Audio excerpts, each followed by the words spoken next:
قرآن کے اندر ایک بڑا واقعہ ہے، اتخذوا احبارہم ورہبانہم اربابا من دون اللہ۔ عدی ابن حاتم، حاتم تائی کا نام سنا ہوگا آپ نے، عام طور سے بولا جاتا ہے نا حاتم تائی، دنیا کا بہت بڑا سخی آدمی گزرا، ان کا لڑکا ہے عدی۔ یہ عیسائی تھے اور عیسائیت سے اسلام میں داخل ہوئے۔ قرآن کی ایک آیت نازل ہوئی، اتخذوا احبارہم ورہبانہم اربابا من دون اللہ، کہ ان یہودیوں نے، عیسائیوں نے اپنے عالموں کو، اپنے پیروں کو اللہ بنا رکھا ہے، رب بنا رکھا۔ اللہ نے آیت نازل فرمائی کہ ان لوگوں نے، یہودیوں اور عیسائیوں نے اپنے عالم کو رب بنا لیا۔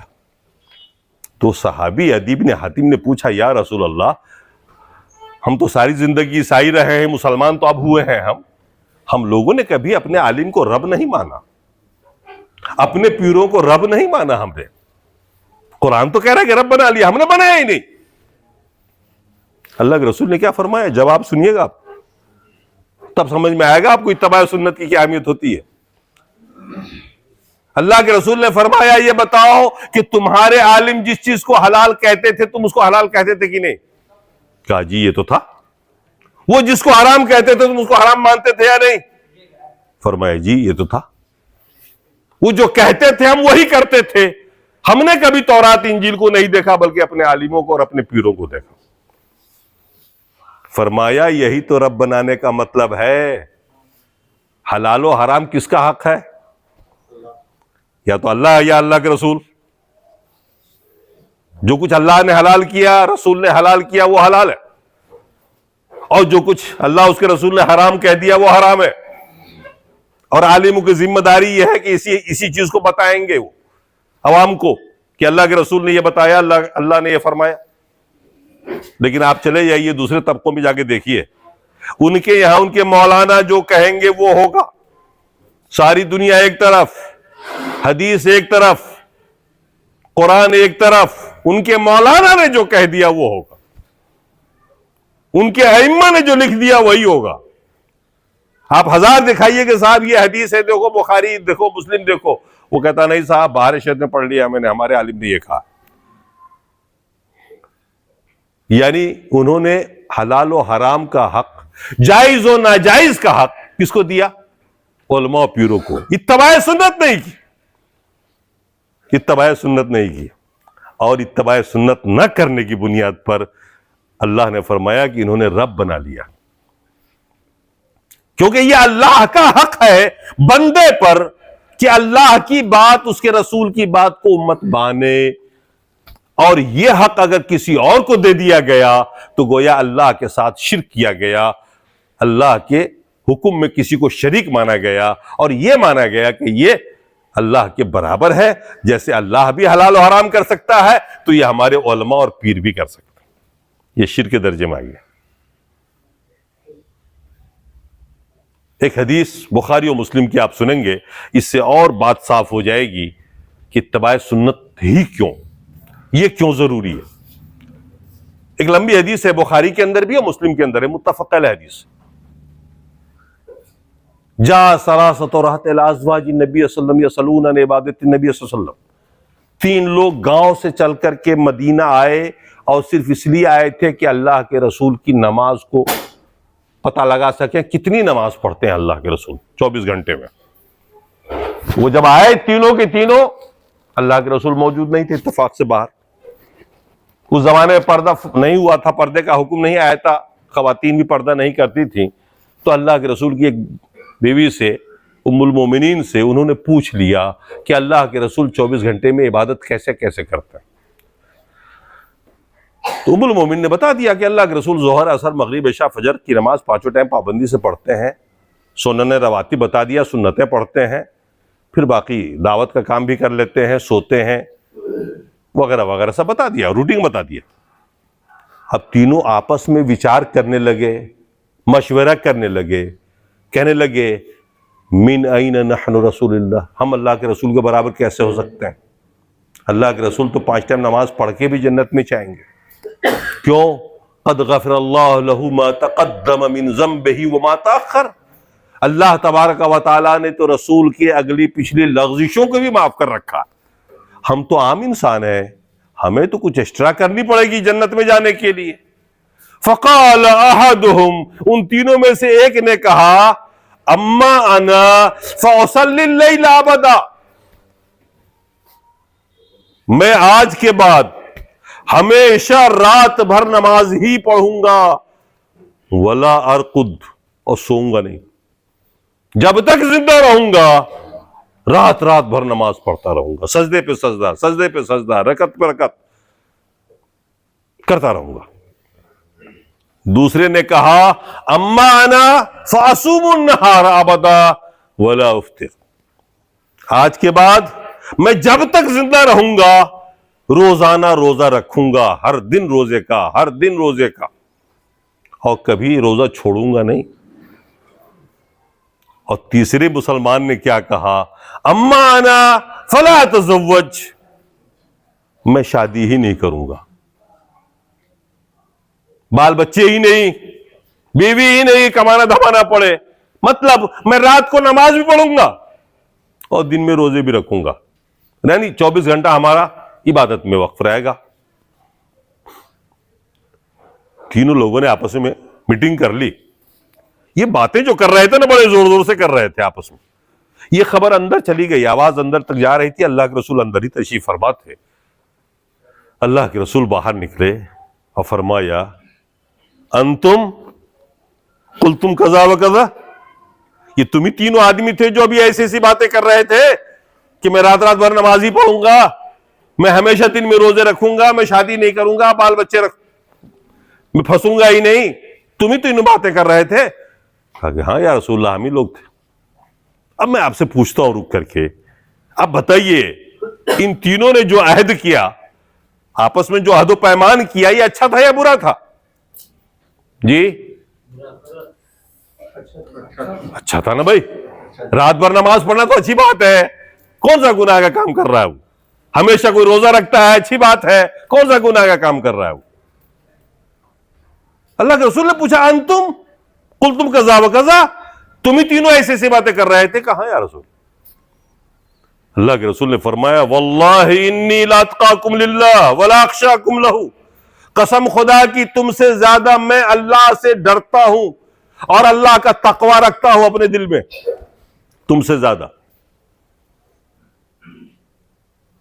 اس کے باوجود میں رات کو سوتا بھی ہوں، اٹھ کے تہجد پڑھ بھی لیتا ہوں، کبھی کبھی روزے بھی رکھتا ہوں اور کبھی کبھی نہیں بھی رکھتا ہوں، اور بیوی بچے رکھتا ہوں، شادی بیاہ کا قائل ہوں.